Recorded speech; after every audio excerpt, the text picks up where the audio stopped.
10 faits sur le plus grand requin du monde, le mégalodon. Imaginer qu'un animal comme le mégalodon ait vraiment existé semble parfois révéler de la science-fiction. Mais les fossiles de ce gigantesque monstre marin sont bien là pour nous prouver que le mégalodon a parcouru nos océans, effrayant probablement tout le monde sur son passage il y a 2 millions d'années. Avec un nom qui signifie littéralement « grande dent », pas étonnant que l'animal qui le porte soit dangereux et énorme. Nous commencerons notre vidéo avec l'énorme taille de l'animal et nous terminerons avec une caractéristique des plus surprenantes. Votre curiosité vous tenaille? C'est parti pour découvrir 10 faits sur le plus grand requin du monde, le mégalodon. Numéro 10. Une taille colossale. Une chose que beaucoup de personnes connaissent déjà sur le mégalodon est sa taille énorme. C'était une bête gigantesque.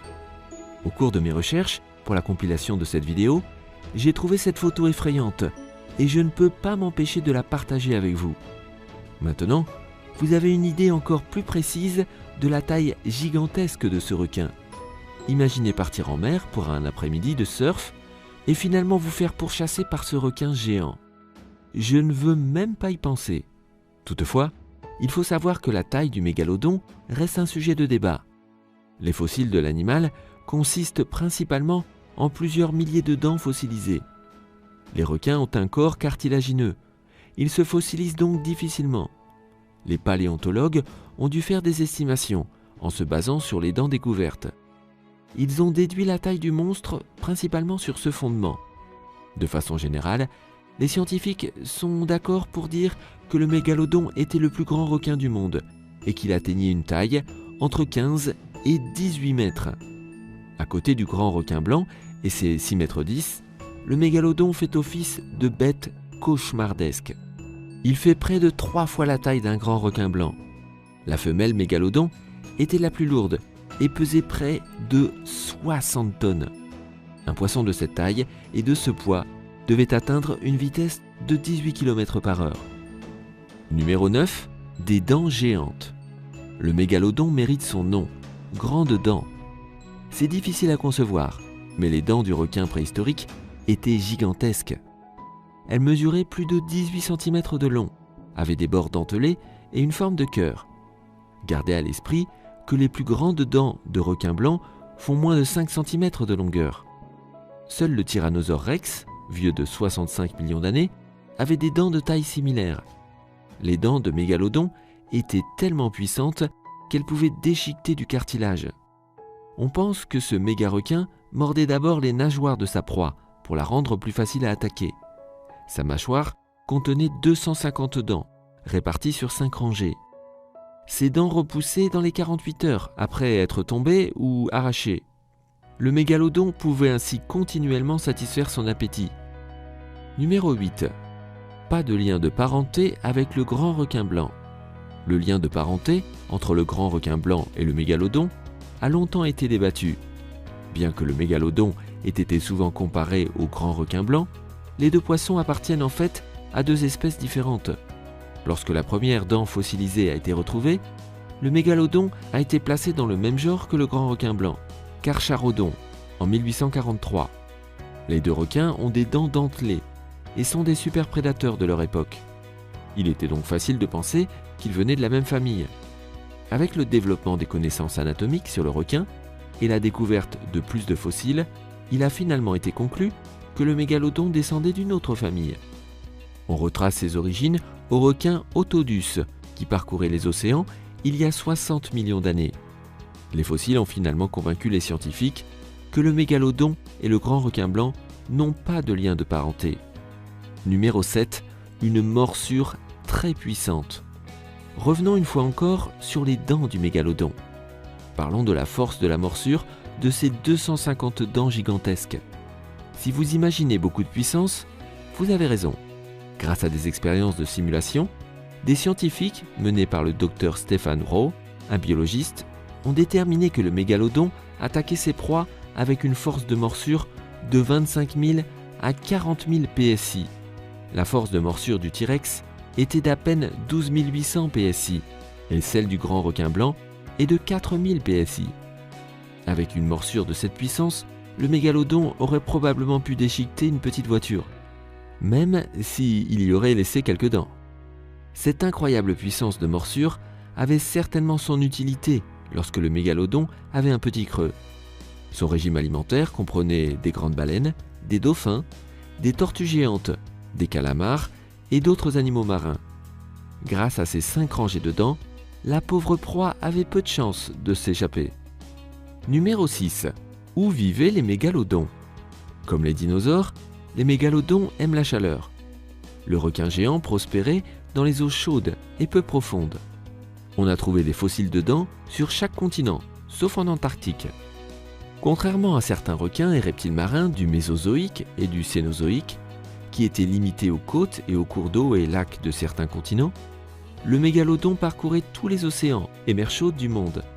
Apparemment, la seule chose qui empêchait le mégalodon adulte de s'aventurer trop profondément à l'intérieur des terres était sa taille.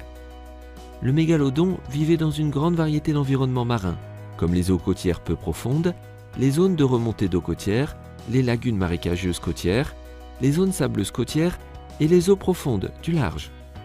Les mégalodons adultes n'étaient pas nombreux dans les eaux peu profondes, surtout dans les zones extra-côtières habitées. Le mégalodon se déplaçait peut-être entre les eaux côtières océaniques, particulièrement à différents stades de son cycle de vie. Numéro 5. L'ère de reproduction du mégalodon. Lorsque le mégalodon devait donner naissance à sa progéniture, il cherchait des eaux chaudes et peu profondes, afin que les grands prédateurs n'y aient pas accès. Plusieurs zones de ce type ont été trouvées près de la côte de la région de Bone Valley en Floride, de Calvert Cliffs dans le Maryland et de Gatun Formation de Panama. Les experts pensent que ces zones ont servi d'aire de reproduction à cause de nombreuses dents de bébés retrouvées sur les lieux, mesurant 4 cm. Vous imaginez peut-être des bébés mégalodons tout mignons, mais le mégalodon pouvait déjà mesurer 3 mètres à la naissance. Malgré leur taille remarquable, les bébés mégalodons devaient rester dans ces zones riches en nutriments pendant quelque temps, jusqu'à ce qu'ils atteignent la taille nécessaire pour se défendre contre les plus grands prédateurs. Comme les autres requins, la progéniture du mégalodon naissait complètement formée. Numéro 4. Les bébés mégalodons. Comme nous venons de le voir, le mégalodon était ovovivipare et donnait naissance à des spécimens formés et non à des œufs.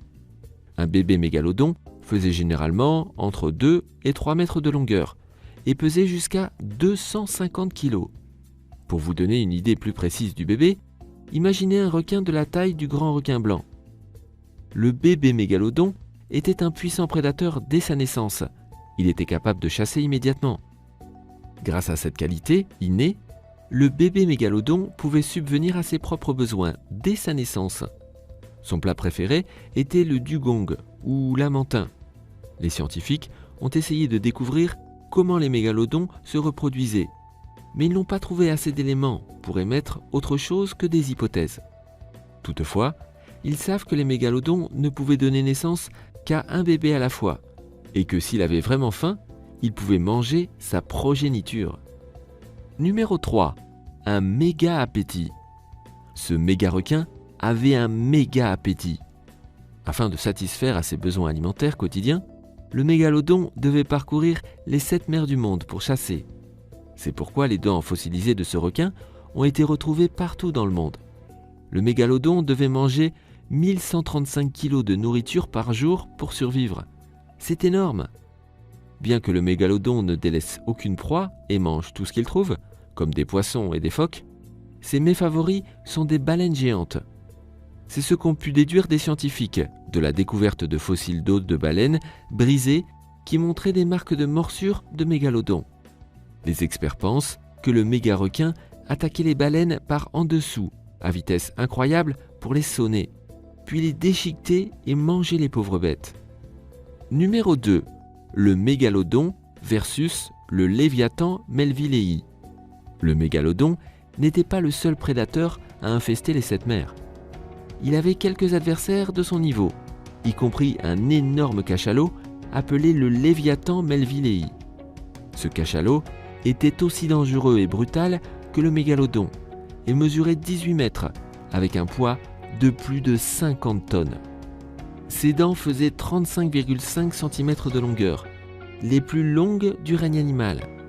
Les deux monstres marins géants vivaient dans les différentes mers du Miocène. Puisque les deux animaux avaient chacun un bon appétit, ils se croisaient souvent au cours de leur chasse. Ils n'avaient d'autre choix que de se battre pour leur nourriture et leur territoire.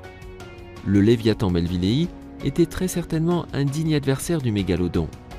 Pouvez-vous imaginer une bataille entre ces deux monstres marins? Les deux plus grands et plus dangereux prédateurs des mers de leur époque. Et numéro 1, l'extinction du mégalodon. Le puissant mégalodon a disparu il y a environ 2,6 millions d'années. Comment une créature de cet acabit et de cette puissance, le prédateur de son époque, a-t-elle pu disparaître? Comment se fait-il que cet énorme requin ne parcourt plus les 7 mers? On suppose que son extinction est due à un changement climatique majeur, qui a eu un impact majeur sur la survie de ce monstre marin. Les températures de mer ont chuté, ce qui a amené la dernière période glaciaire, et le niveau des mers a baissé. Un certain nombre de grands mammifères, dont les baleines géantes, dont se nourrissait le mégalodon, ont alors disparu. Certains pensent que le mégalodon vit encore dans des endroits reculés des 7 mers. Si l'on pense que 5% de nos mers seulement ont été explorées, cette hypothèse n'est peut-être pas si folle. Mais aucune preuve ne l'étaye. Et vous, qu'en pensez-vous? C'était notre vidéo sur 10 faits sur le plus grand requin du monde, le mégalodon. Saviez-vous que le mégalodon était un animal si massif et si dangereux? Pouvez-vous expliquer son extinction? Faites-le nous savoir dans les commentaires. N'oubliez pas de liker la vidéo si vous l'avez aimée, de vous abonner à la chaîne si ce n'est pas déjà le cas, et de cliquer sur la petite cloche de notification pour être averti dès qu'une nouvelle vidéo est disponible sur le top 10.